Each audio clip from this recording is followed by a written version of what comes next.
sahabat yang dikasihi Kristus, selamat bertemu kembali. Sebelum kita mulai, kita akan bersama-sama minta pimpinan Tuhan terlebih dahulu. Mari kita berdoa.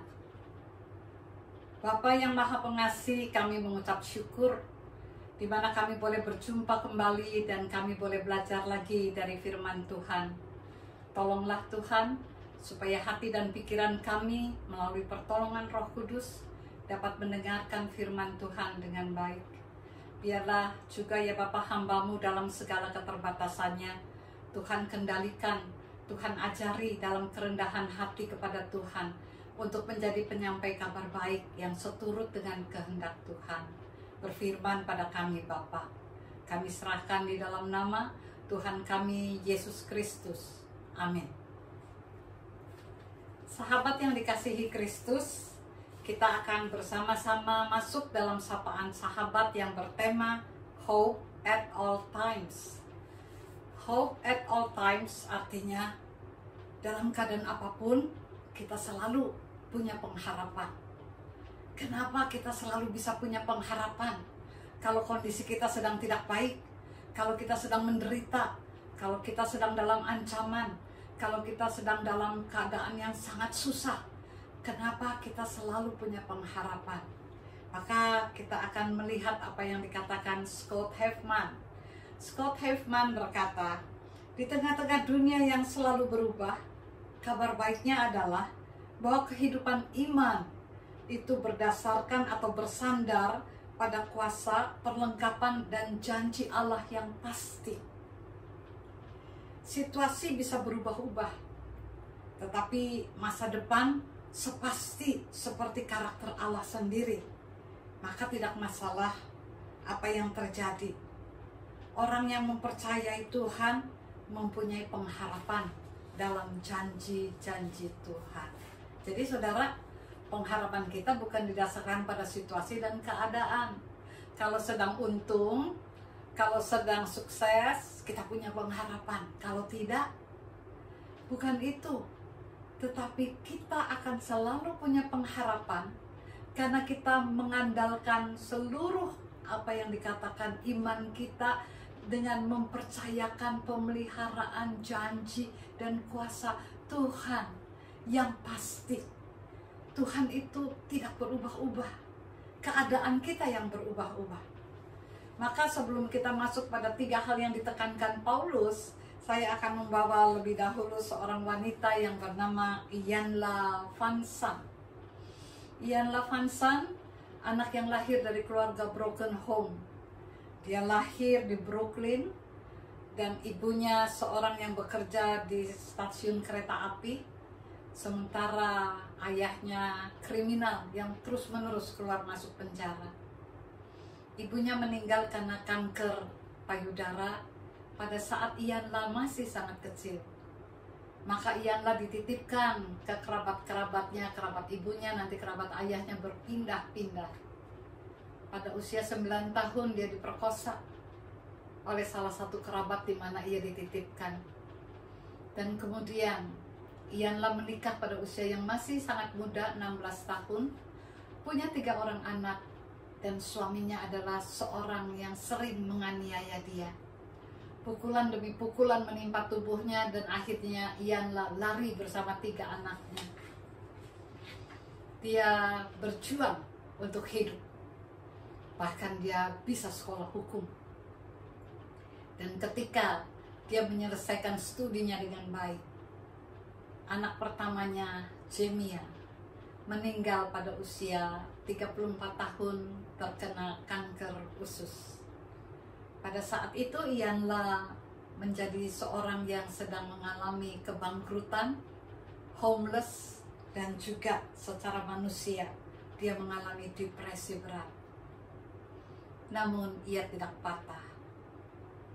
Beberapa waktu kemudian muncullah bukunya yang berjudul Peace from Broken Pieces. Damai dari serpihan-serpihan hidupnya. Dan dengan apa yang ditulisnya bukunya menjadi laris di mana-mana, Iyanla memulai kembali kehidupannya. Ia kemudian digelari sebagai apa yang dikatakan salah seorang dari 100 orang yang paling memberi pengaruh spiritual pada kehidupan oleh majalah Watkins Mind, Body, Spirit. Ian LaFanza adalah seorang yang mengalami proses panjang penderitaan. Barangkali kita pikir hidup yang tanpa pengharapan. Tapi Ian LaFanza, dia melewati proses itu. Dan dia kemudian menemukan di tengah-tengah proses kegelapan demi kegelapan yang dilewatinya, dia selalu menemukan janji Tuhan dan pengharapan yang dari Tuhan. Bukankah itu yang dikatakan Paulus dalam Roma 12 ayat 12? Bersukacitalah dalam pengharapan, sabarlah dalam kesesakan, dan bertekunlah dalam doa. Paulus yang hidupnya juga penuh dengan penderitaan, yang terus dengan tabah dan kuat dia terus berjuang sebagai hamba Tuhan yang baik. Dalam keadaan yang sangat tidak menyenangkan pun dia bisa menulis surat kepada jemaat-jemaat di Asia Kecil, termasuk kemudian dia menulis surat juga untuk jemaat yang ada di Roma. Dan di Roma, di sana dia menulis tentang apa yang dikatakan dalam ayat 12. Pengharapan itu adalah sesuatu yang harus dirayakan dengan apa yang dikatakan sukacita. Joyful, penuh dengan kegembiraan. Itu yang dikatakan bersukacitalah dalam pengharapan. Sebab apa?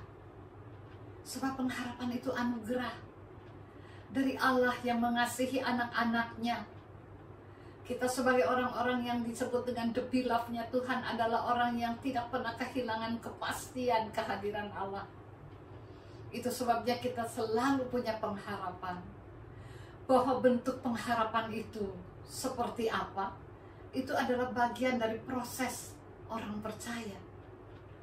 Tapi kita tahu bahwa pengharapan itu ada di dalam janji Tuhan yang Tuhannya pasti. Oleh karena itu saudara-saudara, pengharapan adalah yang kita imani sebagai anugerah dari Bapa yang Maha Kuasa, Pemelihara, dan yang janjinya tak pernah tidak mampu dilaksanakan. Bapa yang pasti sebab hakikatnya adalah pasti. Maka di tengah-tengah itu pasti dalam menunggu apa yang disebut dengan wujud pengharapan, kita memasuki proses yang disebut dengan proses bersama waktu. Karena itu, bagian yang kedua, Paulus katakan sabar dalam kesesakan. Wah, ini sulit saudara-saudara. Coba bayangkan Ianlah, dari kecil dia mengalami gelap demi gelap. Dan bagaimana dia menempusi itu dalam waktu rentang yang panjang sekali. Pasti butuh kesabaran. Sabar adalah bagian dari sebuah keberanian beriman. Meyakini apa yang dikatakan peace from broken pieces. Ada rasa damai yang dia rasakan menjadi kekuatan untuk membangun kembali kehidupannya dan tidak menyerah pada situasi dan keadaan. Saya dan saudara juga belajar tentang sabar, bukan? Kalau kita sedang dalam keadaan kesulitan, dalam keadaan kecemasan panjang, dalam keadaan kegelisahan, kita merasa sudah hancur, seakan-akan tidak ada lagi kemungkinan untuk punya sesuatu di masa depan. Maka kita diingatkan tentang apa yang dikatakan, pengharapan itu dari Tuhan, anugerahnya, dari Allah yang kita kenal, kata Corrie ten Boom. Karena itu katanya baik sekali untuk mempercayakan masa depan yang kita tidak bisa lihat kepada Allah yang kita kenal. Itu yang disebut dengan kita bisa menyambut pengharapan itu dengan hati yang penuh sukacita. Dan yang kedua, waktu dan bentuk yang Tuhan anugerahkan adalah sesuatu yang diresponi dengan kesetiaan untuk berjalan terus pada janji Tuhan. Ini butuh kesabaran. Kesabaran itu sebuah keberanian. Kesabaran itu adalah sebuah keteguhan hati untuk tidak kehilangan pengharapan. melewati semua yang tidak menyenangkan, kita tetap menatap kepada apa yang dikatakan.